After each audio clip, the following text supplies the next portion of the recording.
നമ്മുടെ ഇന്നത്തെ വീഡിയോ താമരപ്പൂ ഉണ്ടാക്കുന്ന ഒരു ക്രാഫ്റ്റ് വീഡിയോ ആണ് കേട്ടോ. ഈ കാണുന്ന താമരപ്പൂവാണ് നമ്മൾ ഇന്ന് ഉണ്ടാക്കാൻ പോകുന്നത്. നമ്മുടെ താമരപ്പൂ ഉണ്ടാക്കാനായിട്ട് നമ്മൾ എടുക്കുന്നത് ചാർട്ട് പേപ്പറാണ് കേട്ടോ. നമ്മൾ പിങ്ക് കളറിലെ ചാർട്ട് പേപ്പറാണ് എടുക്കുന്നത്. ഇത് നമുക്ക് പീസ് പീസാക്കി കട്ട് ചെയ്തെടുക്കാം. ഒരേ അളവിൽ കുറച്ചധികം ചാർട്ട് പേപ്പറുകൾ നമുക്ക് പീസാക്കി എടുക്കാം കേട്ടോ.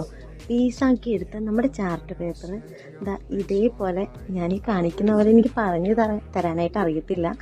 അതല്ല നമുക്ക് വീഡിയോ പിടിച്ചു തരാനായിട്ടും ഇപ്പം ആരും നിലവിൽ ഇവിടെ ഇല്ല കേട്ടോ.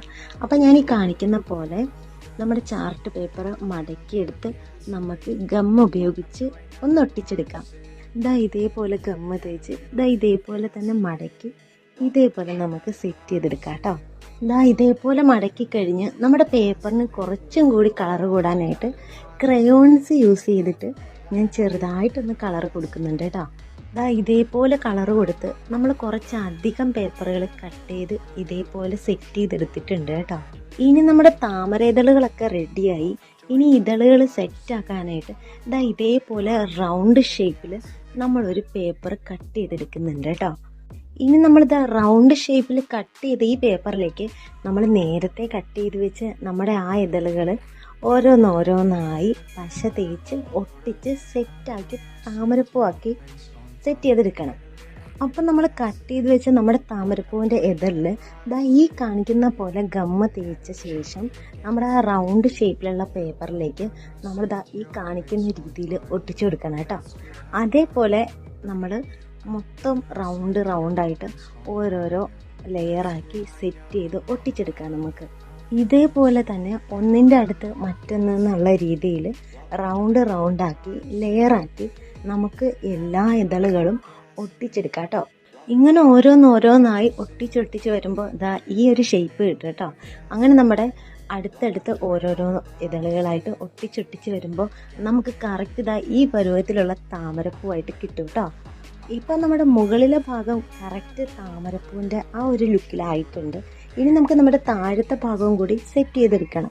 നമ്മുടെ താഴത്തെ ഭാഗത്ത് നമ്മൾ ഓരോ ഇതളിലും പശ തേച്ചിട്ട് ഒരൊറ്റ ലെയറാക്കി വട്ടത്തിൽ അടുത്തടുത്ത് നമുക്ക് ഒട്ടിച്ചെടുക്കാം. നമ്മുടെ താഴത്തെ ഭാഗം കൂടെ ഒട്ടിച്ച് കഴിഞ്ഞപ്പോൾ താമരപ്പൂ ഏതാണ്ട് സെറ്റായിട്ടുണ്ട്. ഇതേപോലെ ഞാൻ 2 എണ്ണം ചെയ്തെടുത്തിട്ടുണ്ട് കേട്ടോ. ഇതാണിപ്പോൾ നമ്മുടെ താമരപ്പൂ. കാണുമ്പോൾ തന്നെ നല്ല രസമില്ലേ കാണാനായിട്ട്. താമരപ്പൂ മാത്രം നമുക്ക് ഉണ്ടാക്കിയാൽ പോരല്ലോ, അത് നിൽക്കാനായിട്ട് ഒരു തണ്ട് കൂടെ നമുക്ക് ഉണ്ടാക്കണം. അതിനായിട്ട് ഇതേപോലൊരു പേപ്പർ റോള് ഞാൻ ചെയ്തെടുത്തിട്ടുണ്ട് കേട്ടോ.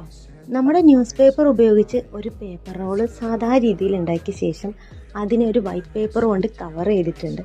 അതിനുശേഷം നമ്മൾ ഒരു പച്ച കളർ പെയിൻ്റാണ് കേട്ടോ ഈ ഒരു റോളിൽ ചെയ്തെടുത്തേക്കുന്നത്. ഇനി നമ്മുടെ താമരപ്പൂ ഈ തണ്ടിലേക്ക് നമുക്ക് ഇതേപോലെ ഒന്ന് ഒട്ടിച്ചു കൊടുക്കാം കേട്ടോ. അതിനായിട്ട് നമ്മുടെ തണ്ടിൻ്റെ പൊക്കത്തെ ഭാഗം ഞാൻ പേപ്പർ കൊണ്ട് കവർ ചെയ്തിട്ടുണ്ടായിരുന്നു. ആ ഒരു പോർഷൻ നമ്മൾ കുറച്ച് ഗമ്മ തേച്ച ശേഷം ജസ്റ്റ് ഈ താമരപ്പൂ അതിലേക്ക് വെച്ച് കുറച്ച് നേരം ഒന്ന് പ്രസ് ചെയ്ത് പിടിക്കണം കേട്ടോ. അപ്പോൾ കറക്റ്റായിട്ട് ഒട്ടിക്കിട്ടും നമുക്ക്. ഇപ്പം നമ്മുടെ താമരപ്പൂ സെറ്റായിട്ടുണ്ട്. ഇതിനൊരു ലീഫ് കൂടെ ഉണ്ടാക്കണമെന്ന് വിചാരിച്ചാണ്. നമ്മുടെ കയ്യിൽ പച്ച പേപ്പറും പച്ച പെയിൻറ്റും ഇപ്പം ഇല്ലാത്തത് കൊണ്ട് നമ്മൾ ഇതിൽ തീർക്കുകയാണ് കേട്ടോ. നമ്മുടെ താമരപ്പൂ 2 എണ്ണം ഞാൻ സെറ്റ് ചെയ്തെടുത്തിട്ടുണ്ട്. ഇതാണ് നമ്മുടെ ഫൈനൽ ടച്ച്. കുറച്ചധികം സമയം എടുത്തുകൊണ്ട് തന്നെ ഇത്രയും പെർഫെക്റ്റ് ആക്കാൻ പറ്റുമെന്ന് ഞാൻ വിചാരിച്ചതല്ല. പക്ഷെ ഞാൻ വിചാരിച്ചതിലും നന്നായിട്ട് എനിക്ക് ചെയ്യാനായിട്ട് പറ്റി. എനിക്ക് ഒരുപാട് ഇഷ്ടമായി. അപ്പോൾ എൻ്റെ ഈ വീഡിയോ നിങ്ങൾക്ക് ഇഷ്ടമായെങ്കിൽ നിങ്ങൾ എന്നെ ഒന്ന് സബ്സ്ക്രൈബ് ചെയ്ത് എന്നെ ഒന്ന് സപ്പോർട്ട് ചെയ്യണേ. ഇഷ്ടമായെന്നുണ്ടെങ്കിൽ നിങ്ങളിതാ ഇതേപോലെ താമരപ്പൂ ഉണ്ടാക്കി നോക്കണം കേട്ടോ. അപ്പോൾ അടുത്ത വീഡിയോയിൽ നമുക്ക് വീണ്ടും കാണാം. ബൈ.